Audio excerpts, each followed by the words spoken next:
I want to cry and I don't know why.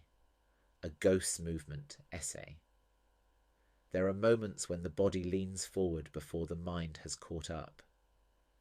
You might be in the middle of something ordinary, standing at the sink, answering a message, walking from one room to another, when a tightness appears in the throat. It is sudden and unmistakable, not pain, not panic, just a thickening as if something is gathering there. You swallow, you pause, you notice yourself speaking less, or more carefully, and somewhere inside that small physical interruption is a quiet realization. You feel like you might cry.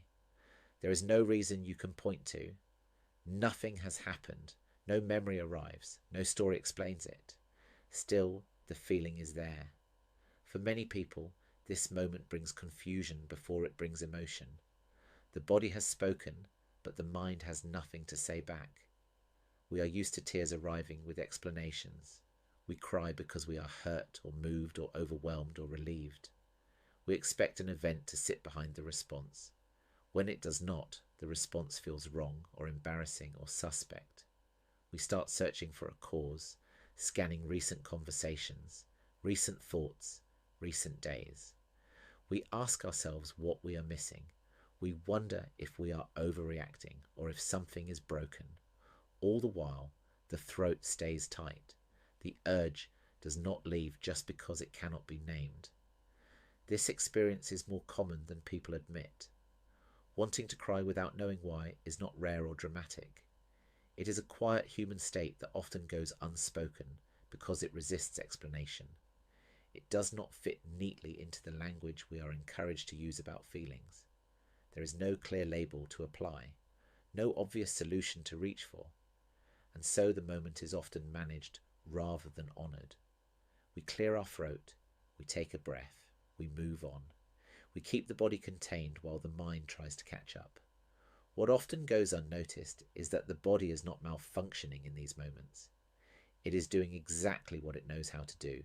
Long before thought forms, the body registers pressure, accumulation, and the need for release. This does not require a narrative. It does not wait for permission. It begins where it always does, in sensation. The throat is one of the first places this shows up. It is a narrow passage, responsible for breath, sound, and expression. When something wants to move, but has not yet chosen how, the throat becomes a holding place. Tears and sound both pass through here. When neither is allowed yet, the throat tightens. This is why the feeling can be unsettling. The body knows something wants to move, but it has not decided in which direction. The mind, trained to look for reasons, finds nothing to hold on to. In that gap, discomfort grows. We are not taught to trust sensations that arrive without explanation. We are taught to interrogate them, to justify them, to resolve them as quickly as possible. And so instead of staying with the physical reality of the moment, we turn it into a problem to solve. Sometimes, alongside the urge to cry, another impulse appears.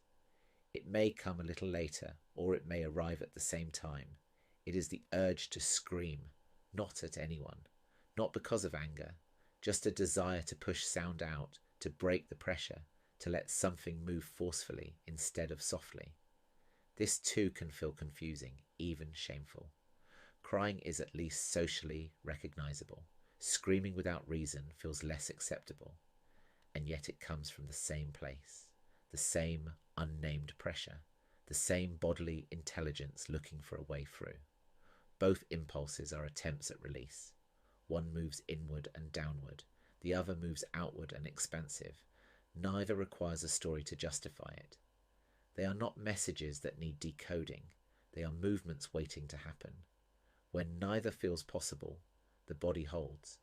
The throat tightens further, the jaw may clench, the breath shortens. You might find yourself sighing more often or feeling irritated without knowing why. These are not failures of regulation, they are signs of a system waiting for space. This is often where the urge to be alone appears. Not because you want to disappear, and not because other people have done anything wrong. It is a quieter need, a need for fewer eyes, fewer questions, fewer expectations to explain yourself. When you are with others, language is always nearby. Someone might ask what is wrong. Someone might notice your face, your silence, your pause. Even well-meant attention can feel like pressure when you do not yet have words. Being alone offers a different container. It allows the body to stay where it is without having to translate itself. This desire for solitude is frequently misunderstood, both by others and by ourselves. It can be mistaken for withdrawal, avoidance, or emotional shutdown. In reality, it is often an act of care. The body is asking for an environment where it can finish what it has started, where tears can come without explanation, or where sound can rise without being directed at anyone, where nothing has to be clarified or fixed.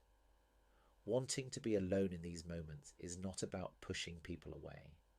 It is about protecting a process that has not yet found its shape. Many people already respond to this instinctively. They step outside for a few minutes. They go to the bathroom and lock the door. They sit in the car a little longer before going inside. They turn the music up or down. They lie on the bed and stare at the ceiling. These are not strategies learned from a book. They are responses that arise naturally when the body is given even a small amount of trust.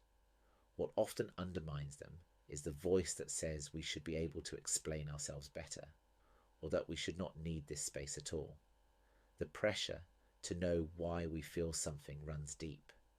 We live in a culture that values clarity, insight, and articulation. Feelings are expected to come with reasons attached. If we cannot provide them, we may feel irresponsible or self-indulgent. This pressure does not make emotions easier to live with. It often makes them heavier. The body feels the demand to produce an explanation that does not yet exist. The result is more tension, not less.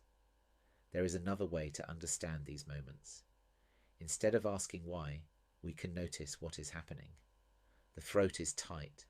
The urge to cry is present. The urge to scream may be there too. The desire to be alone has surfaced. These are facts of the moment, not problems to solve. When they are acknowledged as such, something shifts. Not because we have figured anything out, but because the body no longer has to argue for its own experience. This does not mean forcing tears or sound. It does not mean acting out impulses that do not feel right. It simply means allowing the state to exist without interrogation. Often, when this happens, the body begins to regulate itself. The breath deepens slightly. The throat loosens a little. The pressure changes shape. Sometimes tears come. Sometimes they do not. Sometimes nothing visible happens at all, and yet later you may realize that something has eased. One of the most telling moments in this process is when someone does not ask what is wrong. Perhaps they sit with you quietly. Perhaps they change the subject. Perhaps they give you space without explanation. In these moments, the body often softens. This is not because you have been rescued from your feelings, but because the demand to explain has been removed. Presence, without pressure, allows the body to complete its own movements. It is important to say that wanting to cry or scream without reason is not a sign of instability. It does not mean something terrible is being suppressed. It does not require urgent interpretation. Human nervous systems are shaped by accumulation. Days fill up. Interactions layer. Sensations are stored even when they are not consciously registered. The body processes all of this in its own time. Sometimes that processing surfaces as a sensation before it becomes a thought. That is not something to fear. There is also no requirement that these moments lead to insight. We often expect emotional release to come with understanding. We want to know what the tears were about or what the scream meant. Sometimes that happens. Often it does not. The absence of explanation does not invalidate the movement. Release is not a reward for insight. It is a function of living bodies. For those who experience this often, there can be a lingering worry that they are missing something important, that if only they paid closer attention, the reason would appear. This worry can turn inward, becoming self-doubt. It is worth considering that the body may not be withholding information. It may simply be operating on a different timeline. Some things take shape slowly. Some things never take shape in language at all. Living with this understanding requires a shift in how we relate to ourselves. It asks us to trust the body not as a problem to manage, but as a source of quiet intelligence. This trust is not dramatic. It shows up in small permissions, letting the throat stay tight without forcing it open, allowing the urge to be alone without turning it into a story about rejection or failure, letting tears come or not come without judging the outcome. When people are given permission to experience these states without explanation, many discover that they already know how to live with them. They have been doing it all along, often quietly and without recognition.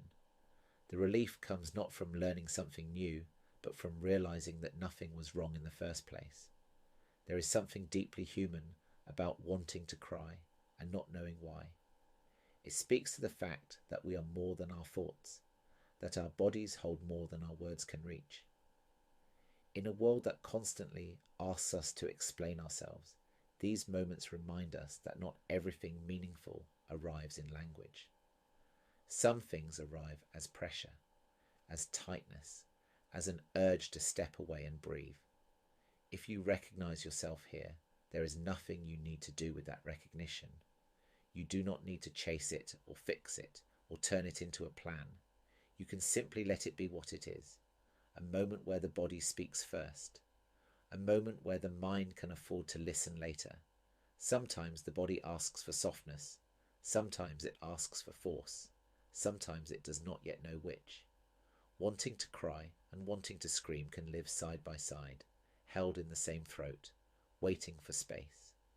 When that space is allowed, even briefly, something settles. Not because a reason has been found, but because the body has been heard, and often that is enough.